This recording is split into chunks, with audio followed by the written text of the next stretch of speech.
Halo, kita ketemu lagi di channel fulus.com, yang mana kali ini saya akan membahas mengenai investasi ya. Seperti kita ketahui bahwa saat ini kan banyak sekali orang-orang itu yang ikut invest sana, invest ini ya kan.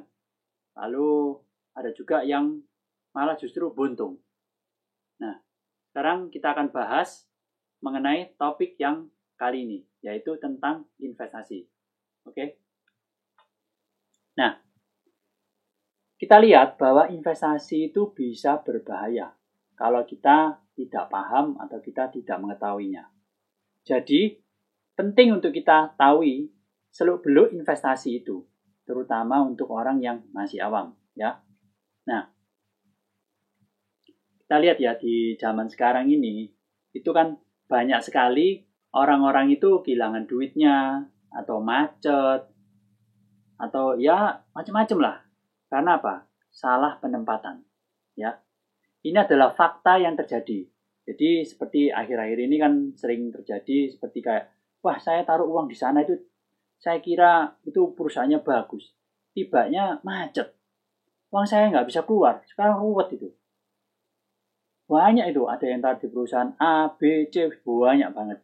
Jadi apalagi ya di saat sekarang ini kan lagi ada krisis. Apalagi tambah banyak yang macet, ya kan? Nah, sebelumnya saya akan juga membahas juga mengenai investasi itu apa sih, ya? Investasi itu ada banyak macam-macam. Cuma yang topik ini adalah tentang investasi di bidang uang, gitu. Jadi investasi itu adalah penempatan pada suatu hal dengan harapan agar uang kita itu dapat bertumbuh, dapat berkembang. Nah, kalau uang kita itu ditempatkan di suatu hal yang tidak dapat bertumbuh, tidak dapat berkembang, yaitu namanya bukan investasi yang bagus. Ya. Jadi, investasi yang berhasil itu apabila uang yang kita tempatkan di sana itu bisa bertumbuh sesuai dengan harapan atau bahkan melebihinya. Itu baru bisa dikatakan investasinya itu berhasil, bagus. Ya. Nah, investasi itu ada bermacam-macam ya. Jadi, investasi itu ada yang pada bidang bisnis atau pekerjaan. Kemudian ada juga investasi itu pada bidang manusia. Jadi manusia itu gimana? Misalnya kita itu menyekolahkan karyawan kita ke luar negeri dengan harapan agar karyawan kita itu dapat bekerja lebih baik, dapat bisa mengembangkan perusahaan ini menjadi lebih berkembang gitu. Nah, itu investasi pada manusia. Kemudian kalau investasi pada ilmu itu apa? Investasi pada ilmu itu lebih kepada diri kita sendiri. Jadi misalnya kita itu invest untuk kita belajar pada suatu lembaga atau seseorang yang mana bisa meningkatkan ilmu kita menjadi lebih baik. Menjadi lebih meningkat. Jadi nanti ilmu itu dapat kita gunakan untuk mengembangkan pekerjaan kita. Ya. Nah, ada juga investasi pada benda. Jadi misalnya Anda invest pada emas, pada lukisan yang mahal-mahal, pada jam tangan, pada properti, itu juga termasuk invest pada benda. Ya. Nah, semua investasi itu membutuhkan time frame. Time frame waktu untuk melihat hasilnya. Jadi Anda tidak bisa invest lalu tiba-tiba dapat hasil, itu ya biasanya kan harus menunggu waktu supaya kita bisa tahu, oh ini bagus atau enggak, ya kan? Nah, pengelolaan pada investasi itu juga ada macam-macam. Jadi ada yang kita itu serahkan duit pada orang, lalu kita terima beres. Pokoknya saya ini uang saya, kamu kelolaan gimana, saya nggak mau tahu. Pokoknya kamu tiap bulan harus kasih saya uang. Nah itu namanya kita serahkan duit ke orang, kita terima beres. Kemudian ada lagi yang kita itu serahkan duit ke orang juga, tapi kita ikut bekerja di dalamnya. Kita ikut andil di dalamnya. Memang agak sedikit repot, tapi ini lebih baik sebenarnya supaya kita ya tahu juga prosesnya, ya. Nah, kenapa kok sering terjadi problem? Pak, saya ini sudah invest gini, waduh problem Pak. Tiba-tiba uang saya itu nyantol gitu. Kemudian, waduh, macet ini Pak. Apa? Nah, biasanya itu karena hal ini, ya. Karena kita tidak paham, bukan bidang kita. Jadi misalnya ya, Anda itu usaha di bidang toko roti. Tapi Anda itu invest di bidang batu bara. Yang mana itu sebenarnya bukan bidang Anda kan? Anda nggak ngerti, Anda taunya roti. Kalau Anda invest di bidang keroti-rotian, Anda pasti tahu, oh roti ini jelek ini saya tahu ini. Nah. Tapi kalau batu bara, Anda bukan bidangnya, ya mana Anda tahu kalau misalnya Anda dibohong ini batu baranya bagus Pak, ini padahal batu baranya ini jelek. Anda mana tahu? Karena itu bukan bidang Anda, ya. Nah, kemudian kita tidak ikut andil di dalamnya, kita nggak ikuti prosesnya, kita nggak ikut bekerja di dalamnya, jadi kita nggak tahu apa-apa. Tiba-tiba macet. Nah, ini sering terjadi juga. Berikutnya lagi, kita nggak ada kontrol, kita nggak ada kendali. Jadi, kita invest kepada seseorang atau pada suatu perusahaan yang mana kita nggak ada kendali. Jadi, kita misalnya mau merubah ini harus begini, kita nggak bisa. Kendalinya karena di orang itu, bukan di kita. Kita nggak ada kendali. Jadi, misalnya uang kita itu ternyata dipakai buat dugem sama dia atau dipakai buat beli hal-hal yang tidak ada hubungannya, ya kita juga nggak punya kontrol, ya. Itu bisa jadi problem. Kemudian unknown reputation. Itu maksudnya gini, kita invest pada perusahaan yang kita nggak tahu reputasinya itu perusahaan itu seperti apa. Perusahaan yang kelihatannya bagus saja bisa problem, apalagi pada perusahaan yang kita nggak tahu reputasinya. Jadi ini adalah hal-hal yang biasanya sering terjadi yang membuat kenapa kok macet itu investasinya ya, karena kita tidak melihat pada hal-hal ini. Nah, berikutnya ini saya beri suatu tips ya, jika Anda ingin melakukan suatu investasi, ini adalah tips-tipsnya. Jadi begini, supaya Anda itu nggak sampai sakit ya, nggak sampai kayak, waduh ini apa ya, ini uang sekolahnya anak saya, ini uang pensiun saya, ini uangnya buat bayar hutang gitu. Penting ini Anda harus tahu.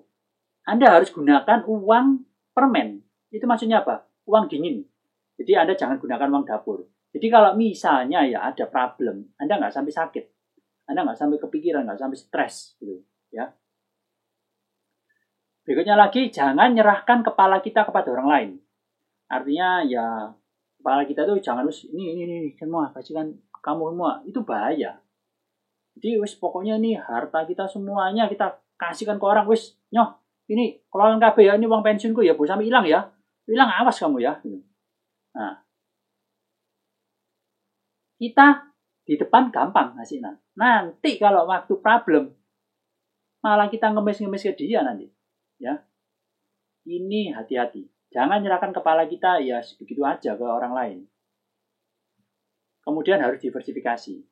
Itu maksudnya jangan taruh semua telur kita di dalam satu keranjang yang sama. Jangan. Lebih baik dibagi-bagi. Jadi kalau misalnya Anda punya uang berapa M gitu ya, itu harus Anda bagi-bagi. Jadi misalnya yang sebagian ini dibelikan emas, sebagian lagi dibelikan saham yang blue chip, sebagian lagi dibelikan properti, sebagian lagi dibelikan franchise gitu. Franchise yang bagus, Anda yang tahu gitu, ya. Nah, kalau misalnya terjadi problem di salah satu, maka masih ada yang lain-lainnya, nggak sampai problem, ya kan? Tapi kalau Anda taruh semuanya di suatu tempat yang sama, kalau misalnya tempat ini ada apa-apa, ya hilang semua uang Anda. Jadi penting untuk diversifikasi. Kemudian sebaiknya jangan ada yang lock dana. Jadi misalnya ini yang nggak semuanya ya. Jadi misalnya ada juga yang Anda itu menempatkan suatu uang ke suatu hal ya. Tapi uang ini tidak bisa ditarik sewaktu-waktu. Bisa ditarik setelah sekian tahun atau sekian berapa lama gitu. Ya ini minusnya adalah kalau misalnya Anda butuh uang atau Anda lagi butuh, ya nggak bisa. Ya. Yang paling bagus kalau sewaktu-waktu Anda ingin break atau sewaktu-waktu Anda ingin misalnya sudah berhenti, Anda bisa setidaknya meng-cash out uang Anda. Kemudian pilih yang bereputasi. Tapi ini ya juga nggak menjamin, karena ya zaman sekarang seperti kita lihat, ada kasus-kasus seperti Jiwasraya atau apa. Padahal kita tahu Jiwasraya ini sebenarnya ya mestinya aman, tapi kok ternyata problem. Nah, yang bereputasi pun aja bisa problem. Nah, ini kalau yang tidak bereputasi, ya kan? Jadi ya sebaiknya lah pilih yang ada reputasinya, yang kita kenal, yang kita tahu. Pokoknya ini, oh ini pasti bagus ini. Ini ya kita istilahnya tahu lah, terkenal lah perusahaan ini. Yang kita ngerti juga, itu masih oke. Ya. Jadi misalnya Anda itu ingin invest di Indomaret. Indomaret kan juga punya reputasi, atau Alfamart, ya kan? Itu juga oke gitu. Jadi Anda taruh uang di dia, Anda nggak tahu apa-apa, lalu mereka yang ngelola. Memang bisa juga beresiko kalau misalnya ternyata Anda beli Indomaret atau Alfamart di tempat yang ternyata sekarang ramai, tiba-tiba ada perubahan peraturan pemerintah, jalannya dirubah, wah ya sepi. Semua itu ada resiko juga. Jadi jangan dianggap investasi itu di sini, di sana, itu pasti aman. Enggak. Anda harus tahu. Anda harus tahu pakem-pakemnya dulu. Ya. Nah, kemudian kalau salah investasi gimana? Kalau salah investasi, pertama-tama ya Anda coba gunakan jalur hukum secepatnya.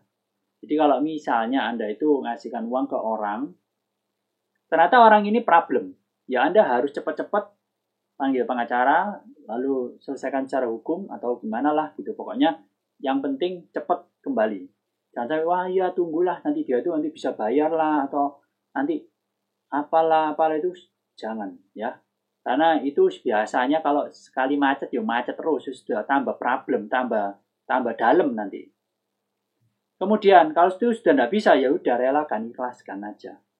Karena kalau sudah macet itu pokoknya ruwet lah, rumit, lalu berbelit, panjang, nggak jelas. Pokoknya ya nggak enak lah. Dan kalau misalnya Anda itu kadang-kadang ya pokoknya kalau mau urusan, ya malah Anda keluar duit lagi. Anda mesti bayar polisi, kemudian bayar pengacara, dan sebagainya. Jadi kalau paling bagus, ya sudah relakan aja kalau misalnya Anda salah. Makanya investasi ini Anda harus sesuai dengan pakem-pakem tadi. Jadi saya itu ngulang-ulang terus sesuai dengan pakem-pakem tadi supaya Anda ingat. Ya. Nah, investasi itu sebenarnya juga seperti gambling. Seperti kita itu ya pokoknya untung-untungan. Tapi bukan berarti judi, bukan. Bukan judi kayak kita di kasino, bukan. Nah, investasi itu lebih ke arah ya pokoknya untung-untungan lah. Tapi kalau kita sudah menguasai bidang itu, investasi ini sangat bagus. Dan investasi itu juga harus penting dilakukan. Jadi, kalau kita mau berkembang, kita mau lebih baik, kita harus melakukan suatu investasi. Entah itu investasi pada ilmu, pada suatu benda, misalnya kita beli properti, beli emas, beli saham, itu bagus. Ya cuma, ya kita harus menguasai itu juga. Jangan sampai kita, oh beli saham ya? Iya, saya tak beli saham. Tapi sahamnya ngawur. Anda beli saham yang gorengan, yang Anda bukan spesialis di sana. Dia tambah hancur. Anda tidak ngerti properti juga. Anda tidak tanya kanan, tidak tanya kiri, tidak tanya pada ahlinya. Anda beli properti, ya bisa juga dibohongin. Kan saya juga punya teman saya itu juga, dia itu ditawari orang properti murah. Ternyata beli, dia kan dia juga nggak nyangka gitu loh. Beli sama teman sendiri, ternyata waktu sudah beli, sudah selesai semua, dia mau bangun, nggak bisa. Ternyata itu ruang terbuka hijau. Nah, kan repot. Jadi Anda beli properti juga harus hati-hati. Pokoknya semua hal itu Anda harus hati-hati, Anda harus pelajari dulu, tanya pada ahlinya. Ya. Nah, ini saya juga ada menyiapkan suatu grup Telegram. Jadi kalau misalnya kita mau diskusi tentang investasi, ayo kita join di grup Telegram, yaitu di Teman Profit. Dan ini adalah gratis ya, gratis. Jadi Anda bisa join, Anda ajak teman-teman join sini boleh. Nanti kita bisa diskusi tentang saham, tentang properti, dengan apapun bolehlah di sini ya. Oke, semoga video saya ini dapat bermanfaat. Dan jika Anda suka akan video ini, silakan share, silakan klik like, subscribe, dan kalau ada pertanyaan, boleh komen di bawah ini. Ya, Sampai ketemu dan salam take profit. Dah siap.